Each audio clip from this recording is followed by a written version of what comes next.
बच्चों हम अध्ययन कर रहे हैं चैप्टर 4 वन्य समाज और उपनिवेशवाद का। इस चैप्टर के पूर्व के वीडियो के तहत हमने देखा कि औपनिवेशिक सरकारों के द्वारा विभिन्न वन कानूनों के माध्यम से जनजातीय समुदायों को वन में आवाजाही से रोका जाता है। साथ ही झूम खेती करने और शिकार पर भी प्रतिबंध लगा दिया जाता है, जिससे कि इन जनजातीय समुदायों और आदिवासी समुदायों की रोजी रोटी छिन जाती है।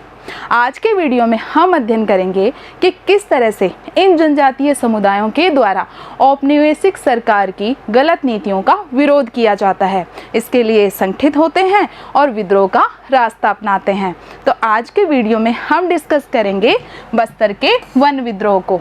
तो बच्चों हमने देखा कि किस तरह से औपनिवेशिक सरकार के द्वारा विभिन्न वन कानूनों के माध्यम से ये जो जनजातीय समुदाय होते हैं इनको इनके परंपरागत अधिकारों से वंचित कर दिया जाता है।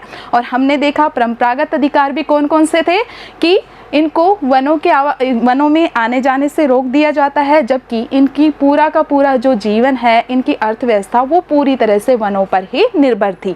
तो ऐसी स्थिति में ये विद्रोह करते हैं। और विद्रोह ऐसे नहीं कि केवल बस्तर के क्षेत्र में ही हुआ है, बल्कि संपूर्ण भारत में जहाँ जहाँ ये आदिवासी समुदाय निवास कर रहे थे वहाँ पर संगठित विद्रोह किया गया। जैसे हम देखें संथाल परगना में सिद्धू व कानू ने विद्रोह किया, यानी इनके नेतृत्व में वहाँ के आदिवासी समुदायों ने विद्रोह किया। तो संथाल परगना उस वक्त कहाँ था ये आप देख पा रहे हैं यहाँ मैप में, भारत का मैप है वर्तमान का जो मानचित्र है। तो बिहार का क्षेत्र और पश्चिम बंगाल के क्षेत्र में ये जो संथाल परगना था, परगना मतलब क्षेत्र और संथाल मतलब जहाँ पे संथाल जनजातीय समूह रहते थे। तो बिहार और बंगाल के क्षेत्र में जो जनजातीय विद्रोह हुआ उसका नेतृत्व किसने किया? सिद्धू और कानू ने किया। इसी तरह से जो छोटा नागपुर है, कहाँ पर है ये क्षेत्र? यहाँ आप देख पा रहे हैं झारखंड के अंदर था छोटा नागपुर का क्षेत्र। तो छोटा नागपुर में इसी तरह के एक विद्रोह का नेतृत्व किया था बिरसा मुंडा ने। और आंध्र प्रदेश के क्षेत्र में नेतृत्व किया था अल्लूरी सीताराम राजू ने। यहाँ आप देख पा रहे हैं ये आंध्र प्रदेश का क्षेत्र। तो यहाँ पे सीताराम राजू ने जो ये जनजातीय विद्रोह हुए थे वन कानूनों के विरुद्ध, तो इनका नेतृत्व किया। आज भी इन लोगों को लोकगीतों और कथाओं के रूप में आंदोलन के नायक के रूप में आज भी इनको याद रखा जाता है। यानी जिन लोगों ने उस वक्त संघर्ष किया, आज भी वहाँ के लोग, जनजातीय लोग उन्हें नायक के रूप में याद करते हैं। तो बच्चों हमें एक उदाहरण लेना है और उसके माध्यम से ये देखना है कि लोगों ने किस तरह से संगठित होकर विद्रोह किया। तो सारा तो हमें पढ़ना नहीं है कि हम संथाल परगना के विद्रोह को भी देखें या फिर आंध्र प्रदेश के क्षेत्र में किए गए विद्रोह को देखें। यहाँ पे हमारी बुक में एक एग्जाम्पल दिया गया है बस्तर का विद्रोह। तो हम उसका अध्ययन करेंगे और उसका अध्ययन हम 3 तरह से करेंगे। पहले हम देखेंगे कि बस्तर की स्थिति कैसी थी, यानी उनका भौगोलिक और सामाजिक जीवन कैसा था। फर्स्ट पॉइंट हम ये डिस्कस करेंगे। उसके बाद हम देखेंगे कि किस तरह से बस्तर में वन कानूनों को लागू किया जाता है, यानी औपनिवेशिक सरकार की नीतियों को वहाँ पर थोपा जाता है। फिर तीसरे पॉइंट में हम डिस्कस करेंगे कि किस तरह से वहाँ के जो स्थानीय लोग होते हैं, बस्तर के लोग, उनके द्वारा औपनिवेशिक सरकार की नीतियों के विरुद्ध प्रतिक्रिया की जाती है, यानी विद्रोह किया जाता है। तो चलो 3 पॉइंट में हम इसका अध्ययन करते हैं। सबसे पहले हम देखते हैं बस्तर की भौगोलिक स्थिति। तो बस्तर कहाँ पर स्थित है? छत्तीसगढ़ के सबसे दक्षिणी छोर पर स्थित है। यहाँ आप साथ में मानचित्र भी फॉलो करेंगे। ये इंडिया का मानचित्र दिया गया है, भारत का मानचित्र। यहाँ आप देख पा रहे हैं ये हमारा राजस्थान, और राजस्थान से सीमा सटा हुआ यहाँ पर देख पा रहे हैं ये है मध्य प्रदेश, और मध्य प्रदेश से निकलकर बना हुआ है छत्तीसगढ़। ठीक है, मध्य प्रदेश से अलग होकर ही छत्तीसगढ़ का निर्माण हुआ था। तो छत्तीसगढ़ में सबसे दक्षिणी छोर पर यहाँ पर बताया गया है एरो के माध्यम से, यहाँ दक्षिणी छोर पर क्या स्थित है? बस्तर स्थित है। और अगर हम इसके आसपास के पड़ोसी राज्यों को देखें तो यहाँ देख पा रहे हैं सबसे दक्षिणी छोर पर यहाँ है आंध्र प्रदेश, और इसके पश्चिम की तरफ देखें तो यहाँ ये है महाराष्ट्र, और हम देखें इसके पूर्व की तरफ तो यहाँ पर है उड़ीसा। तो सबसे दक्षिणी छोर पर आंध्र प्रदेश, फिर उड़ीसा और महाराष्ट्र की सीमाओं से यह क्षेत्र लगा हुआ है। अगर हम बस्तर का जो केंद्रीय भाग देखें तो यह पठारी है। ये जो बस्तर का पूरा क्षेत्र है ये कैसा क्षेत्र है, ये पठारी क्षेत्र है। इसके उत्तर में हम देखें तो यहाँ पर है छत्तीसगढ़ के मैदान, और दक्षिण में देखें तो यहाँ पर गोदावरी के मैदान हैं। तो ये बीच में है और पठारी भाग है। बस्तर का क्षेत्र कैसा है, पठारी है। और जो इंद्रावती नदी है वो बस्तर के आर पार पूर्व से पश्चिम की ओर निकलती है। ठीक है, कौन सी नदी है जो बस्तर के आर पार निकलती है, इंद्रावती नदी। तो हमने देखा बस्तर कौन से राज्य में स्थित है, तो यह छत्तीसगढ़ राज्य में स्थित है। ठीक है बच्चों, ये हमने देखी इसकी भौगोलिक स्थिति। अब हम देखते हैं बस्तर की सामाजिक स्थिति कि बस्तर में कौन कौन से जनजातीय समुदाय के लोग निवास करते थे। तो बस्तर में मारिया और मुरिया गौंड, साथ ही धुरवा, भतरा, हरवा आदि अनेक आदिवासी समुदाय रहते थे। ठीक है, कंफ्यूज नहीं होना है। सबसे मेन था धुरवा, क्योंकि सबसे पहले यहीं पे विद्रोह किया जाता है, इनके द्वारा ही विद्रोह किया जाता है। इसके अलावा भतरा और हरवा। ठीक है, ये बहुत सारे आदिवासी समुदाय बस्तर में निवास करते थे। अलग अलग ये भाषा बोलते थे, अलग अलग इनकी बोली थी, लेकिन बोलियों के अंतर के बावजूद भी इनके जो विश्वास थे और रीति रिवाज थे वो लगभग सबके समान थे। और ये क्या मानते थे, ये मानते थे कि जो ज़मीन है, जो ज़मीन इनके पास है वो धरती माँ का इनको दिया गया उपहार है। इसीलिए धरती माँ के प्रति अपनी आस्था व्यक्त करने के लिए ये समय समय पर क्या करते थे, जितने भी त्यौहार आते थे, खेती हर त्यौहार, उस पर वो धरती माँ को चढ़ावा चढ़ाते थे। तो ऐसे नहीं कि सिर्फ ये आदिवासी समुदाय धरती को ही माँ मानकर पूजते हैं, बल्कि जितने भी प्राकृतिक संपदाएं होती थी, पर्वत, पहाड़, उन सभी में ही ये आत्मा का निवास स्थान मानते थे। हर गांव अपनी सीमा के भीतर इनकी जितनी भी प्राकृतिक संपदाएं होती थी उनकी देखभाल करते थे। यदि उन्हें किसी दूसरे गांव के जंगल से आवश्यकता पड़ने पर लकड़ी लेनी भी पड़ती तो पर्याप्त शुल्क इसके बदले में अदा किया जाता था, और इस छोटे से शुल्क को देवसारी, डांड या मान कहा जाता था। तो इम्पोर्टेंट है कि देवसारी या डांड किसे कहा जाता था, किसे कहा जाता था।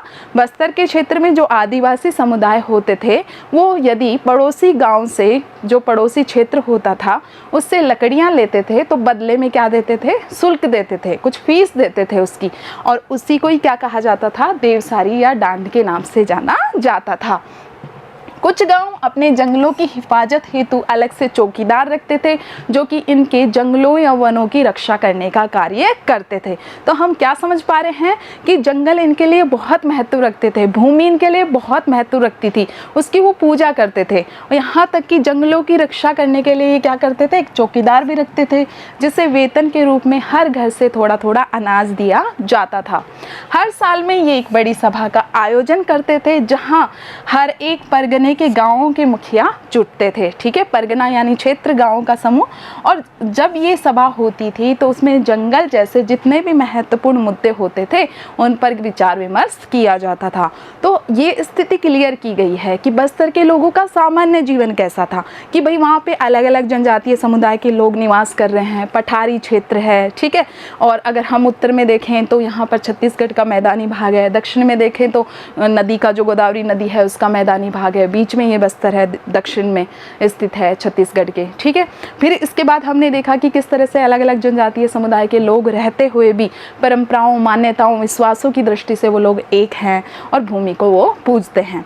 अब हम देखेंगे कि किस तरह से यहाँ पर जो औपनिवेशिक सरकार आती है वो कुछ परिवर्तन करती है, और फिर इसका उन पर जो जनजातीय समुदाय होते हैं बस्तर के, उन पर क्या प्रभाव पड़ता है।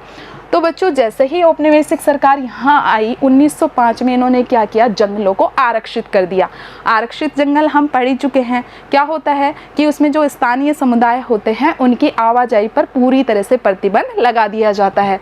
तो औपनिवेशिक सरकार ने 1905 में जब जंगल के 2/3 हिस्से को आरक्षित कर दिया, इसी के साथ ही घुमंतु खेती यानी जो झूम खेती होती थी उसे करने पर भी रोक लगा दी। झूम खेती ध्यान है ना, हमने जो पिछले वीडियो में उसको पढ़ा था। क्या होती है झूम खेती, कि इसमें जंगलों के एक हिस्से को साफ कर दिया जाता है, मतलब जला दिया जाता है, और फिर जलने के बाद जो राख होती है उसमें अनाज को बो दिया जाता है, और फिर 1-2 साल उसमें खेती करके उसे 12 साल तक, 12-13 साल तक उसको भूखंड को खाली छोड़ दिया जाता है जिससे कि दोबारा से उसमें जंगल विकसित हो जाए और फिर इतनी ही साल बाद उसमें दोबारा से उस जंगल को साफ करके खेती की जाती है। इसे झूम खेती कहते हैं। तो झूम खेती पर भी उन्होंने रोक लगा दी, घुमंतु खेती या झूम खेती पे, क्या कह के कि इससे पर्यावरण को नुकसान पहुंचेगा। तो जंगल भी आरक्षित कर दिए, घुमंतु खेती पर भी रोक लगा दी, शिकार पर भी रोक लगा दी, जो वन उत्पाद थे उनके संग्रह करने पर भी रोक लगा दी। तो अब बस्तर के लोग परेशान हो गए। अब परेशान तो हो गए, अभी आपको कोई कहे आपकी नौकरी भी छीन ले, आपके रहने की जगह भी छीन ले, आपके खाने पीने पे भी प्रतिबंध लगा दे, तो हो जाओगे ना परेशान। तो इनके साथ यही तो हुआ, उनकी रोजी रोटी भी छीन ली, जो भी उनकी रोजी रोटी थी, रोजगार था, वो भी छीन लिया, उनकी ज़मीन भी छीन ली। तो अब लोग परेशान होंगे ही। और कुछ गाँवों को उनके क्षेत्रों में रहने दिया। वैसे तो गांव वालों को उनके क्षेत्रों से बाहर कर दिया कि यहाँ रहोगे ही नहीं क्योंकि वनों को नुकसान है। लेकिन अब जब ये ब्रिटिशर्स थे, अंग्रेज़ थे, अब इनको मज़दूरों की भी ज़रूरत होती थी। भाई जो वन है, वन में जो लकड़ी उनको चाहिए होती थी अपने जहाज़ बनाने के लिए, रेलवे के लिए, तो लकड़ी काटने के लिए और ढोने के लिए मज़दूर चाहिए होते थे। अब वो मज़दूर भी उनको कहाँ से चाहिए थे? जो फ्री के मज़दूर चाहिए थे, कहाँ से? उन्हीं स्थानीय समुदायों में से। तो इसके लिए उन्होंने क्या कहा कि हम आपको आपके क्षेत्र में रहने देंगे। क्षेत्र कौन से? वही आरक्षित वन, कि हम आपको आरक्षित वन में रहने देंगे लेकिन कुछ शर्तों के आधार पे। और शर्त क्या थी? कि आप वन विभाग के लिए निःशुल्क, मतलब बिना कोई वेतन लिए निःशुल्क पेड़ों को काटेंगे और ढुलाई करेंगे। और दूसरा क्या काम सौंपा उनको? कि आप जंगलों की रक्षा करेंगे, अगर उनमें कोई आग वगैरह लगती है तो आप उनसे बचाएंगे। जंगलों में लग जाती है ना आग, अभी अमेजोन के जंगलों में लगी थी, ध्यान होगा आपको। तो इस तरह से कुछ गांवों को 2 शर्तों पर आरक्षित वनों में रहने दिया। और इन गांवों को क्या कहा गया? इन गांवों को कहा गया वन ग्राम। ठीक है, तो वन ग्राम कौन से थे? जो कि आरक्षित वन में रहते थे और ये 2 कार्य करते थे। वन ग्राम के अलावा बाकी के जितने भी गांव थे, गांव के लोगों को बिना किसी सूचना के, बिना कोई मुआवजा दिए, मुआवजा देते हैं ना भाई, आपको आपकी जगह छीन रहे हैं, जगह खाली कर रहे हैं, तो आपको क्या तो दूसरी ज़मीन देंगे या फिर आपको धन के मतलब वेतन, कोई भी आर्थिक रूप में आपको मुआवजा दिया जाएगा। तो ऐसा कुछ नहीं किया, बल्कि उनको उनकी जगह से क्या कर दिया? हटा दिया। क्या कहकर? कि अभी अब आरक्षित वन हो गए हैं, अब आप इनमें नहीं रह सकते हैं। इसी के साथ क्या हुआ? 1899 से लेकर 1900 और 1907 से लेकर 1908 में भयानक अकाल पड़ गया। मतलब एक तो वैसे ही कमर तोड़ रखी है अंग्रेज़ सरकार ने अपनी नीतियों से, ऊपर से अकाल और पड़ गया तो और भी बुरी हालत हो गई। साथ ही लगान भी बढ़ा रखा था अंग्रेज़ सरकार ने, ये भी नहीं देख रही थी कि जो अकाल की स्थिति है कहाँ से पैदावार होगी, तो लगान भी बढ़ा हुआ था। अफसर, जो औपनिवेशिक अफसर होते थे, अंग्रेज़ जो अधिकारी होते थे, वो भी अत्याचार कर रहे थे। तो इस स्थिति से जो आदिवासी समुदाय के लोग थे बस्तर के, बहुत ही ज़्यादा परेशान हो गए थे। अब लोगों ने क्या किया? सार्वजनिक स्थलों पर इकट्ठा होना शुरू किया और चर्चा करना शुरू की कि भाई ये तो गलत हो रहा है, हम कब तक सहन करेंगे ऐसे। तो इस तरह से ये चर्चाएं हुई। फिर क्या हुआ? जैसे कि मैंने बताया था, जब मैं आदिवासी समुदाय बता रही थी बस्तर के, तो उनमें एक नाम आया था धुरवा। तो ये जो धुरवा समुदाय के लोग थे जो कि कांगेर वनों में रहते थे, तो धुरवा समुदाय के लोग इस मुहिम में सबसे आगे रहे, यानी विद्रोह करने में सबसे आगे रहे। क्यों रहे? क्योंकि जो सबसे ज़्यादा विपरीत प्रभाव इन्हीं लोगों पे पड़ा। और सबसे पहले जो वन कानून लागू किए गए, वन आरक्षण कानून जो लागू किया गया, वो सबसे पहले यहीं लागू किया था। तो ये धुरवा समुदाय के जो लोग थे, इन्होंने एक तरह से आप कहो बस्तर में नेतृत्व करने का कार्य किया। हालांकि इनका कोई सुस्पष्ट नेता नहीं था कि भाई ये नेता हैं, इनके नेतृत्व में हम विद्रोह करेंगे, लेकिन फिर भी अधिकतर व्यक्ति एक नाम लेते हैं उस समय कि इनके नेतृत्व में विद्रोह हुआ था। तो वो कौन थे? गुंडाधुर थे। ठीक है, क्या नाम थे? गुंडाधुर। और वो कौन से गांव के थे? नेथानार गांव के थे। उनको इस आंदोलन की, इस विद्रोह की महत्वपूर्ण शख्सियत उनको माना गया। किसको माना गया? गुंडाधुर को, कि इन्होंने एक तरह से बस्तर के विद्रोह का नेतृत्व किया। यहाँ आप देख पा रहे हैं, ये हमारा भारत का मानचित्र। भारत के मानचित्र में यहाँ पे ये है छत्तीसगढ़, और छत्तीसगढ़ के दक्षिण में यहाँ क्या है? बस्तर। और ये है हमारा बस्तर का मानचित्र। बस्तर के मानचित्र में हमें सिर्फ ये देखना है कि यहाँ पूर्वी क्षेत्र में ये है कांगेर। तो इन लोगों के द्वारा सबसे पहले बस्तर में क्या किया गया? विद्रोह किया गया। अब आगे बढ़ते हैं बच्चों, कि अब जब ये विद्रोह करने के लिए तैयार हो गए हैं, तो किस तरह से ये लोगों को इकट्ठा करेंगे, किस तरह से अंग्रेज सरकार की नीतियों का विद्रोह करेंगे। तो सबसे पहले इन्होंने गांव वालों को जगाने के लिए, गांव वालों को संगठित करने के लिए आम की टहनियाँ, मिट्टी के ढेले, मिर्च और तीर, ये कुछ निशान थे क्रांति के, ये बांटने शुरू किए। 1910 में गांव में घूम घूम करके अंग्रेजों के खिलाफ बगावत का संदेश इन प्रतीक चिन्हों के माध्यम से दिया कि भाई जहां भी आम की टहनी लेकर जा रहे हैं तो ये किसका संदेश दे रहे हैं, आंदोलन का या विद्रोह का संदेश दे रहे हैं। कुछ याद आया? 1857 की क्रांति में भी तो इसी तरह के प्रतीक अपनाए गए थे। बताइए मुझे जरा, कौन कौन से प्रतीक थे? हाँ, रोटी और खिलते हुए कमल का फूल, पूरे भारत में उन्हें घुमाया गया था। ठीक है, क्योंकि बोल तो कुछ सकते ही नहीं थे, अंग्रेज सरकार ने सब पे प्रतिबंध लगा रखा था, तो लोगों को कैसे पता चलेगा कि क्रांति करने की योजना बनाई है। तो इन्हीं प्रतीक चिन्हों के माध्यम से लोगों को जागरूक किया जाता था। हर एक गांव ने बगावत के खर्चे में मदद की। भाई जो ये खर्चा आ रहा था, संगठित हो रहे हैं, प्रचार कर रहे हैं, तो इसमें हर एक गांव ने खर्चे में मदद की। अब इन्होंने क्या करना शुरू किया, बाजारों में, अफसरों पर, अफसरों और व्यापारियों के जो भी घर थे, विद्यालय थे, पुलिस थाने थे, इन सबको लूटना शुरू किया। किसने? बस्तर के जनजातीय समुदाय ने। और पुलिस थानों को लूटा, जलाया गया और जितना भी अनाज इनको लूटने में आया उस अनाज को आपस में वितरित कर लिया गया। इसी के साथ ही जितने भी जंगल के अर्दली थे या जो भी लोग प्रत्यक्ष या अप्रत्यक्ष रूप से अंग्रेजों से जुड़े हुए थे, उन सभी पर आक्रमण किया गया। एक चश्मदीद हैं, यानी एक उस वक्त के व्यक्ति जिन्होंने ये सब चीज़ें देखी, मिशनरी विलियम वर्ड, उन्होंने कहा कि जितने भी पुलिस थे, व्यापारी थे, जंगल के अर्दली थे, विद्यालय के अध्यापक थे, इनका हुजूम चारों तरफ से चला आ रहा था। यानी बिल्कुल ऐसी स्थिति हो गई थी अराजकता वाली, जहाँ जो दिख रहा था, जिनके अंग्रेज से संबंध थे, उन पर ये आदिवासी हमला कर रहे थे। क्योंकि इनकी ऐसी स्थिति भी किसने की थी? अंग्रेज सरकार ने ही तो की थी। अंग्रेजों ने क्या किया, जैसे ही उनको बगावत की सूचना मिली, उन्होंने बगावत को कुचलने के लिए सैनिक भेज दिए। आदिवासी नेताओं ने बात करनी चाहिए कि रुको बात कर लेते हैं कि हमें दिक्कत क्या है, भाई हमें ये दिक्कत है, आप दूर कर दो, हमें आपने जो ये इतने सारे जंगल आरक्षित कर दिए हैं इसमें से कुछ हिस्सा हमें दे दो, जिससे कि हम अपना रोजी रोटी पा सके, गुजर बसर कर सके। तो बेचारे उन्होंने तो कोशिश की, लेकिन अंग्रेज सरकार कुछ भी सुनने के मूड में नहीं थी, बल्कि अंग्रेज सरकार ने उनके तंबुओं को घेर लिया और गोलियां चला दी। गांव के गांव खाली हो गए, लोग भाग करके बेचारे जंगलों में चले गए डर के कारण, और अंग्रेजों को दोबारा से स्थिति नियंत्रण करने में लगभग 3 महीने का समय लग गया। लेकिन फिर भी गुंडाधूर को वो पकड़ नहीं पाए। कौन थे गुंडाधूर? एक तरह से मतलब उनको नेता तो नहीं बोल सकते पूरी तरह से विद्रोह के नेता, लेकिन महत्वपूर्ण शख्सियत थी बस्तर के विद्रोह की। तो ये गुंडाधूर को फिर भी लास्ट तक पकड़ नहीं पाए। अब हमने देखा कि किस तरह से लोगों के द्वारा विद्रोह किया जाता है। तो क्या इस विद्रोह के कुछ परिणाम निकले या फिर ये यूं ही हुआ और इसको दबा दिया गया? नहीं, परिणाम निकले। क्या परिणाम निकले? आरक्षण का कार्य, जो वनों के आरक्षण का कार्य था, भाई वनों को जो जांच करके, माप करके जो वनों को आरक्षित किया जा रहा था, तो वो काम कुछ समय के लिए स्थगित कर दिया गया, रोक दिया गया। इसके अलावा जितने भी आरक्षित क्षेत्र थे उनको भी 1910 से पहले की जो योजना थी उससे लगभग आधा कर दिया गया कि कम ही क्षेत्र को हम आरक्षित करेंगे। हालांकि ये सब हमने देखा आज़ादी से पहले की स्थिति कि किस तरह से बस्तर में विद्रोह हुआ, कि जनजातियों के पास कोई उपाय ही नहीं था विद्रोह करने के अलावा। लेकिन आज़ादी के बाद भी कुछ कुछ ऐसी स्थिति बनती रही।